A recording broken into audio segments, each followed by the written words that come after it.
नमस्कार, स्वागत है आप सभी का सी न्यूज भारत में। मैं हूं आपके साथ ज्योति श्रीवास्तव। चित्रकूट जनपद मुख्यालय के अंतर्गत ग्राम खो में लगभग एक माह पहले हुई कथित मारपीट की घटना में घायल दलित मजदूर केवल राम उर्फ कल्लू की 20 नवंबर को इलाज के दौरान मौत हो गई।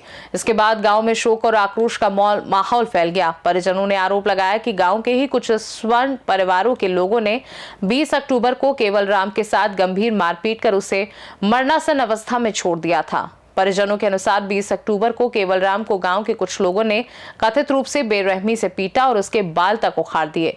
चोटें इतनी गंभीर थी कि वह अचेत अवस्था में पहुंच गया। परिवार ने उसे पहले जिला संयुक्त चिकित्सालय में भर्ती कराया, जहां उसकी गंभीर स्थिति को देखते हुए डॉक्टरों ने उसे स्वरूप रानी मेडिकल कॉलेज प्रयागराज रेफर कर दिया। करीब एक माह तक चले इलाज के बाद 20 नवंबर को उसकी मौत हो गई। 21 नवंबर की रात मृतक का शव गांव लाया गया। सुबह होते होते बड़ी संख्या में ग्रामीण इकट्ठा हो गए। परिजनों ने प्रशासन से घटना की निष्पक्ष जांच, आरोपियों की गिरफ्तारी और मुआवजे की मांग करते हुए शव को डॉक्टर अंबेडकर की प्रतिमा के चबूतरे पर रखकर प्रदर्शन किया। परिजनों का कहना था कि जब तक प्रशासन मौके पर आकर आश्वासन नहीं देता, तब तक वे अंतिम संस्कार नहीं करेंगे। मामला बढ़ता देख एसडीएम करवी, सीओ सदर और कई थानों का पुलिस बल मौके पर पहुंचा। अधिकारियों ने परिजनों से मुलाकात कर आश्वासन दिया कि आरोपियों को 3 दिनों के भीतर गिरफ्तार किया जाएगा। मृतक की पत्नी को आवास, पेंशन, सरकारी अनुदान, बच्चों को निःशुल्क शिक्षा, परिवार को आयुष्मान कार्ड और अन्य शासकीय योजनाओं का लाभ प्राथमिकता से दिलाया जाएगा।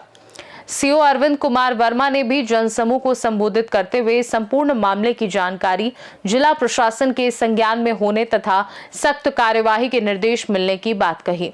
अधिकारियों के आश्वासन के बाद परिजन अंतिम संस्कार के लिए राजी हुए और शव का दाह संस्कार कर दिया गया। घटनास्थल पर पहुंचे भीम आर्मी के संजय गौतम, मीरा भारती तथा बसपा जिलाध्यक्ष शिव बाबू सहित अनेक ग्रामीणों ने पुलिस की कार्यशैली पर सवाल उठाए। उनका कहना था कि 20 अक्टूबर को दी गई तहरीर के बावजूद पुलिस ने समय पर कार्यवाही नहीं की। आरोपी गांव में खुलेआम घूमते रहे और पीड़ित परिवार को कथित रूप से धमकाते रहे।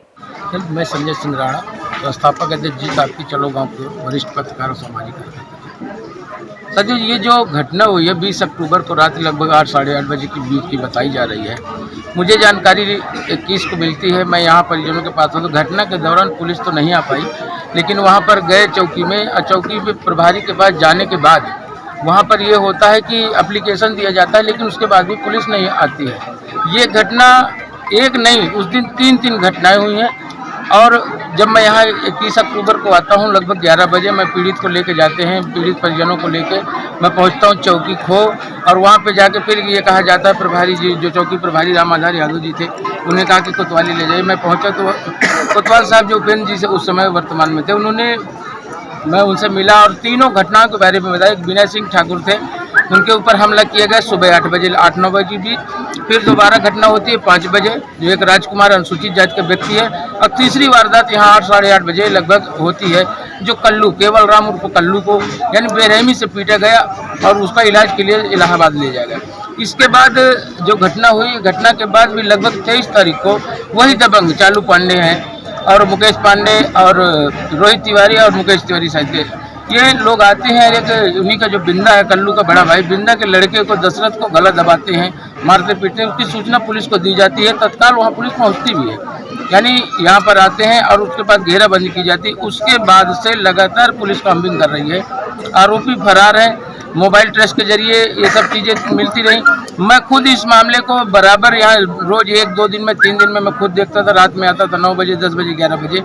जो घटना हुई है एक माह पूर्व, तो ये जो खत्म हुआ है, मुलजिम कहाँ है? अभी तक गिरफ्तार क्यों नहीं हुए हैं? कितने लोगों के खिलाफ मुकदमा दर्ज किया गया है? कितनी घटनाएं एक दिन में हुई? 21 तारीख को ये घटना FIR से रजिस्टर्ड हुआ था। 4 लोग इसमें नामजद अभियुक्त थे, जिसमें ये धारा 110, 352, 353, 351 धा इसमें ये मुकदमा पंजीकृत करके पुलिस का अधीन था।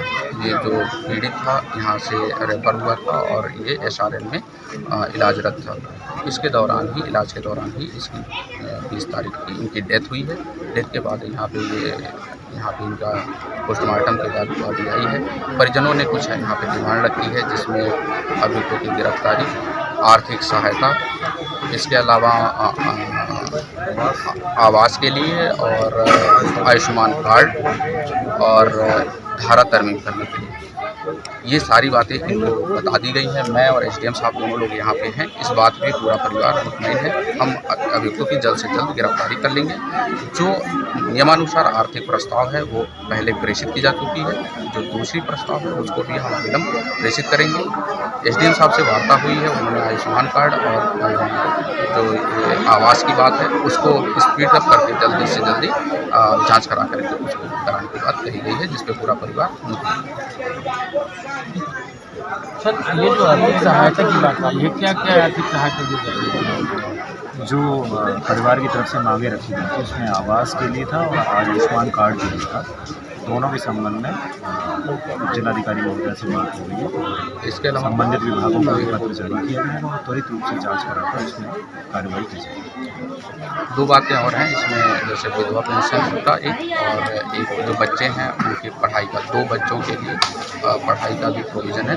तो उसको देख करके जो भी नियमानुसार उसके फॉर्म भरा करके उन्हें जो सरकारी योजनाएं हैं उनका लाभ इस परिवार को दिलाया जाएगा। ये आप एक संगठन से जुड़े हुए हैं, क्या इस घटना के बारे में क्या कैसी जानकारी प्राप्त हुई थी, कैसे ये वारदात हुई, कैसे गिरफ्तारी हुई? ये घटना 20 अक्टूबर को हुई थी। 20 अक्टूबर को घटना होने के बाद पीड़ित परिवार ने जैसे बताया कि चौकी गए तहरीर लेकर के और वहाँ कोई सुनवाई नहीं हुई। इसके बाद फिर कोतवाली गए, कोतवाली में FIR दर्ज हुई। मैं ये जानता हूँ कि FIR दर्ज हो गई है कोतवाली में। ठीक है, नॉर्मल धाराएं हैं जिनमें 7 साल से कम की सज़ा में गिरफ्तारी नहीं होती है, लेकिन बात यह है कि आप उन्हें उठा करके 151 के तहत कार्रवाई तो कर सकते थे। तो कहीं ना कहीं ये तो दिखाई पड़ रहा है पुलिस ने उनके साल लचीलापन। तो इस बात पे हम बिल्कुल सहमत नहीं हैं कि कहीं ना कहीं पुलिस की लापरवाही थी, और ये पुलिस की लापरवाही अन्य जगहों पर भी देखने के लिए हमें चित्रकूट में बराबर मिल रही है। कहीं तमाम घटनाएं होती हैं, हत्याएं तमाम हो रही है। अब पुलिस हमेशा, अगर शायद कोई शेड्यूल कास्ट का व्यक्ति छोटा सा किसी को थप्पड़ मार दे तो तत्काल पुलिस उठा करके उसे बैलेंस लगा करके बंद कर देती है, लेकिन इतने बड़े क्राइम करने के बाद भी वो लोग छुट्टा सांड जैसे घूम रहे हैं। ये कहीं ना कहीं पुलिस पर एक बड़ा सवाल है। चित्रकूट से सीनू संवाददाता वीरेंद्र सिंह की रिपोर्ट। बता दें, केवल राम उर्फ कल्लू एक गरीब अनुसूचित जाति का युवक था जो मजदूरी करके परिवार का भरण पोषण करता था। परिवार का आरोप है कि आरोपी पक्ष ने बिना किसी ठोस कारण के उसके साथ मारपीट की, जिससे उसकी हालत बेहद गंभीर हो गई। मृतक के परिजन और ग्रामीण अब प्रशासन और पुलिस की ओर से किए गए वादों की पूर्ति का इंतजार कर रहे हैं। वहीं पुलिस पर दबाव है कि जल्द आरोपियों को गिरफ्तार करें और मामले की न्यायिक प्रक्रिया शुरू करें। खास रिपोर्ट में फिलहाल के लिए इतना ही। देश दुनिया की बाकी खबरों को जानने के लिए देखते रहिए सी न्यूज़ भारत।